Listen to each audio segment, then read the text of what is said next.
A short time ago, an American airplane dropped one bomb on Hiroshima and destroyed its usefulness to the enemy. Good morning. Today is July the 2nd. It's Tuesday. I hope you have a great day ahead of you. I hope you had a great day yesterday.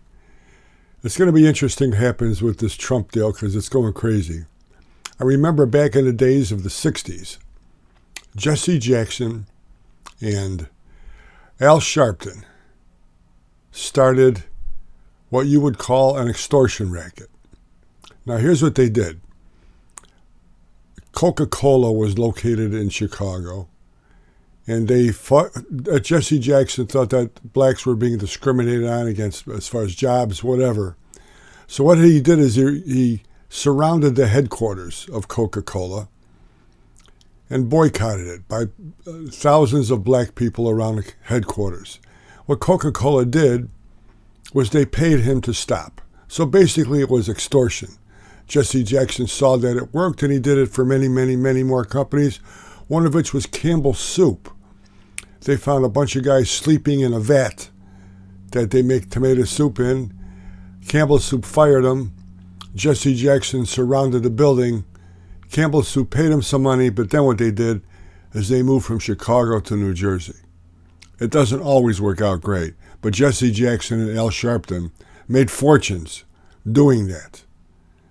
Not a lot of the money went to people who needed it, but at least they had a voice. I give them credit for thinking up of a scheme, but it was a scam. Reverend Jackson has kids all over by women other than his wife. Al Sharpton belongs in jail for avoiding income taxes, so it shows you not all the Bernie Madoffs in the world are white. Jamal Bowman started screaming and yelling at a recent rally during his campaign for congressman. He's the guy that pulled the fire alarm because he didn't like how the votes were going to go in a certain issue. So he starts screaming profanities like this is going to galvanize people against the establishment. Well, Jamal Bowman got his ass kicked, which is going to show you now to other black candidates, the black community, the angry black man doesn't work anymore. Too many inroads have been made, too many convenience access to various elements of our society. Black people are nowhere near as bad as they were in the 50s and 60s. They've worked hard. People have worked hard. But yelling and screaming doesn't work anymore because eventually it all comes down to individual performance, individual acceptance of what's going on. You take credit for what you did. You take blame for what you did. That's more and more becoming the situation. And the anger and yelling and pulling the race card doesn't work anymore.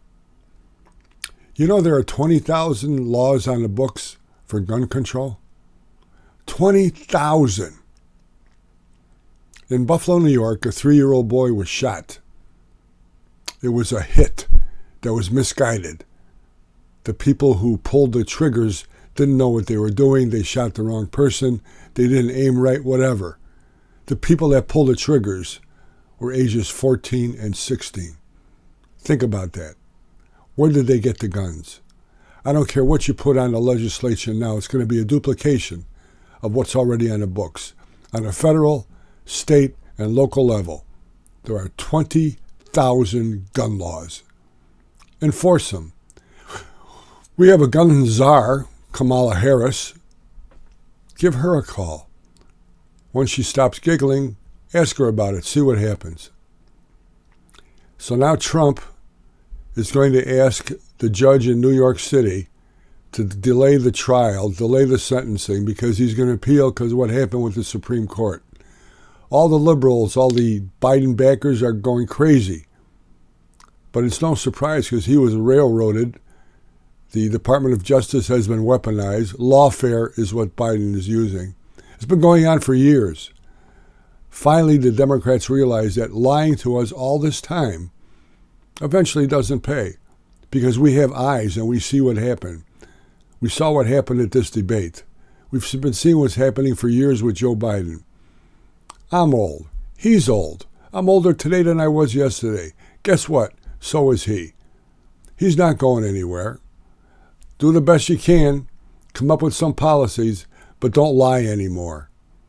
Lying to us doesn't make any difference. So now the Democrats have to stop Donald Trump. They have to. Joe Biden is a loss. What are they going to do? Well, here's the man who's getting more phone calls than anybody in the world right now. This guy right here, Judge Juan Merchan. He is the judge that's supposed to sentence Donald Trump next week. He can take him off the campaign trail if he wants. It's going to be interesting to say what the Democrats say about this judge, since they hate the Supreme Court. You know, Barack Obama once ordered an American citizen shot overseas. They didn't say anything about that, but they're bringing it up that Trump can do the same thing, and that would be terrible. Go ask Barack how that happened. Watch the Howdy Boomy podcast on the Howdy Boomy Show, the Howdy Boomy podcast on YouTube, the Howdy Boomy Show, howdyboomy.com for great boomer memories. Truth, justice, the American way. God bless you. Have a great 4th of July. God bless the United States of America.